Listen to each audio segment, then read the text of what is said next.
Hello दोस्तों, स्वागत है आप सबका फिर से एक और जोहो इन्वेंटरी के नई वीडियो में।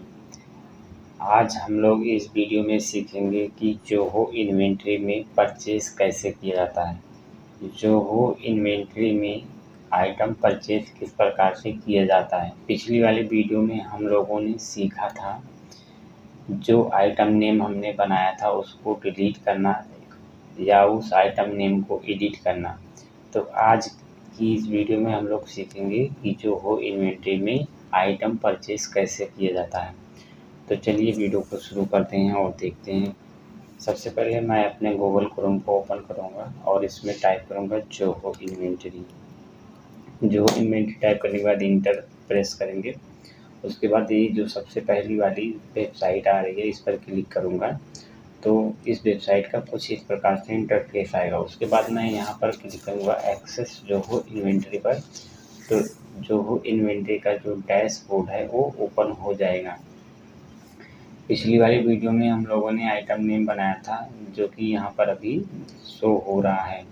ये जो आइटम नेम बनाया था हम लोगों ने इसको एडिट करना भी सीखे थे और इसमें किस प्रकार से जो रीऑर्डर लेवल है उसको सेट किया जाता है और अगर हमें इस आइटम नेम को डिलीट करना है तो किस प्रकार से डिलीट किया जाता था।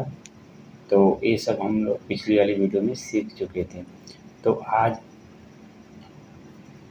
आज हम लोग इस वीडियो में सीखेंगे कि इसमें परचेज़ कैसे किया जाता है। तो परचेज़ करने के लिए सबसे पहले मैं यहाँ पर आ जाऊँगा, आइटम परचेज़ वाले टैब पर क्लिक करूँगा और इसमें सबसे पहले हमें आइटम परचेस करने के लिए एक वेंडर बनाना होता है, तभी हम इसमें एक आइटम परचेस कर सकते हैं। जैसे मान लो हमें कोई सामान लेना है तो सामान लेने के लिए हमें दुकान पे जाना होगा, किसी के दुकान पे जाएंगे तभी में समय सामान मिलेगा। तो उसी प्रकार से इसमें हमें एक वेंडर बनाना पड़ेगा या वेंडर या किसी दुकान का नाम भी लिखना पड़ेगा, तो तभी हम इसमें आइटम परचेस कर सकते हैं। तो चलिए सबसे पहले मैं एक वेंडर बनाता हूँ। वेंडर बनाने के लिए इस पर आऊँगा, यहाँ पर वेंडर पर क्लिक करूँगा। उसके बाद यहाँ जाऊँगा, न्यू पर क्लिक करूँगा तो ये वेंडर बनाने का जो है फॉर्म ओपन हो जाएगा। इसमें मैं टाइप करूँगा वेंडर का नाम। वेंडर का नाम कुछ भी टाइप कर सकते हैं, चाहे वेंडर का नाम टाइप करते हैं या अपनी दुकान का नाम जो है उसको भी टाइप कर सकते हैं। तो इसमें मैं जो अपना ये अकाउंट का नेम बनाया हूँ तो इस नेम से मैं टाइप कर देता हूँ और इस कंपनी नेम में पूरा टाइप कर दूंगा, DMR सेंट्रल स्टोर। और उसके बाद आ जाऊँगा डिस्प्ले नेम वाले में, इस पर क्लिक करूँगा और यहाँ पे DMR सेंट्रल स्टोर कर दूँगा तो जो कंपनी का डिस्प्ले नेम है वो पूरा शो होगा। इसमें ईमेल एड्रेस भी डाल सकते हैं और फ़ोन नंबर वगैरह, अपना मोबाइल नंबर वगैरह इसमें फिल कर सकते हैं। फिलहाल मैं अभी कुछ नहीं फिल करूँगा, मैं आप लोगों को बताने के लिए बस जो रिक्वायरमेंट डिटेल है वही फिल कर दूंगा। उसके बाद मैं यहाँ पर आ जाऊँगा, सेव कर दूंगा। तो ये जो हमारा वेंडर है बन के रेडी हो चुका है। अब इसमें मैं कोई भी आइटम बड़ी आसानी से परचेज कर सकता हूँ। तो चलिए अब आइटम को परचेज करने के लिए सीखते हैं कि उसको किस प्रकार से किया जाता है। आइटम परचेज करने के लिए सबसे पहले मैं यहाँ पर आऊँगा, परचेज ऑर्डर पर क्लिक करूँगा। उसके बाद फिर यहाँ आ जाऊँगा, क्रिएट न्यू परचेज ऑर्डर। इस पर आने के बाद मैं वेंडर को सिलेक्ट करूँगा। यहाँ पर दिया है vendor names, select a vendor. अभी जो मैं वेंडर का नाम बनाया था यहाँ पर दिख जाएगा, तो मैं उस पर क्लिक करके इसको सिलेक्ट कर लूँगा।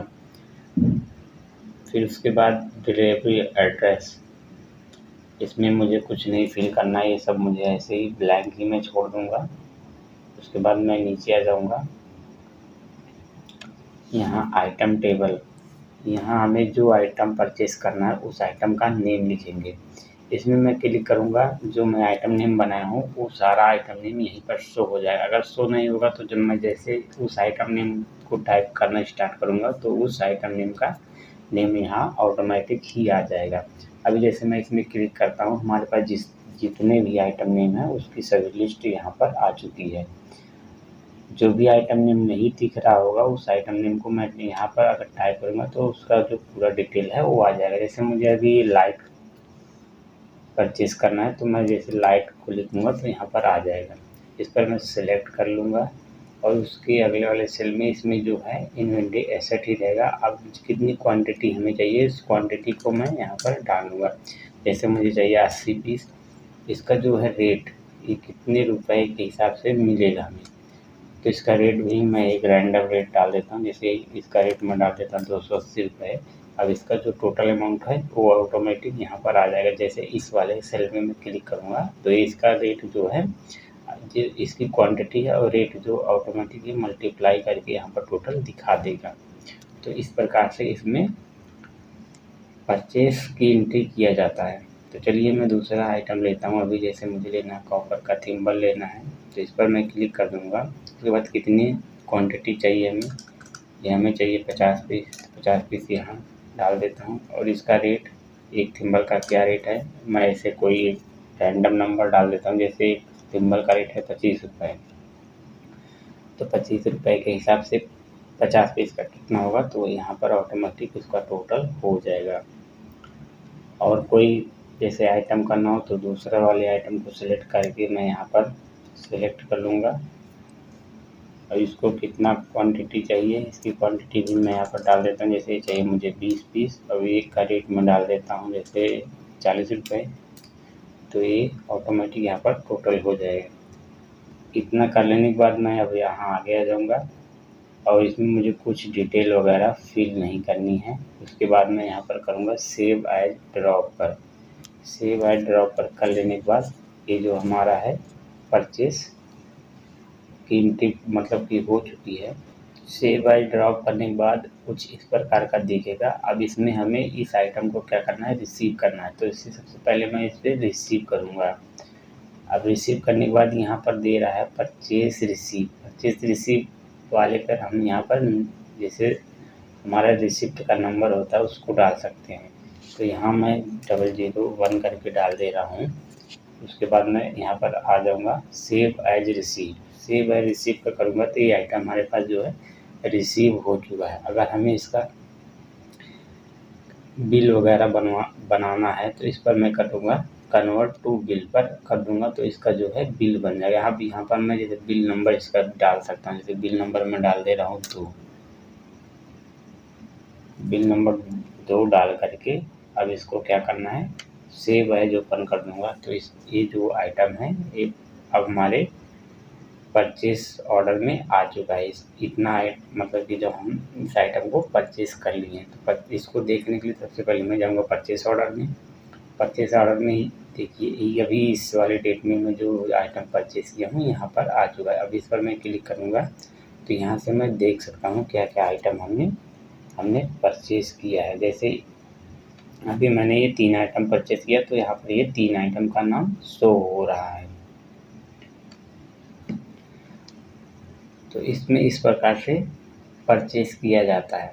अगर मान लो हमको इस बिल का जो है PDF के रूप में देना है तो यहाँ पर जो है ये तो शो PDF व्यू लिखा है, इस पर मैं क्लिक कर दूंगा तो ये बिल जो है इसका PDF में बन के रेडी हो जाएगा। जैसे अभी ये देख रहे हो ये आइटम का नेम दिख रहा है, ऊपर जो हमारा ये स्टोर का नेम है वो आ चुका है, इसमें लोगो वगैरह लग चुका है। तो इसी प्रकार से ये PDF में इसका बिल जो है जनरेट हो चुका है। अगर हमें इसको PDF में नहीं देना है, ऐसे प्रिंट करना है तो इसको मैं ऑफ कर दूंगा तो ये कुछ इस प्रकार से दिखेगा। अगर मान लो ये जो हमने परचेस किया है इसको डिलीट वगैरह करना हो तो मैं अगली वाली वीडियो में बताऊंगा। तो आज की वीडियो में इतना ही, मिलते हैं नेक्स्ट वीडियो में, तब तक के लिए बाय बाय।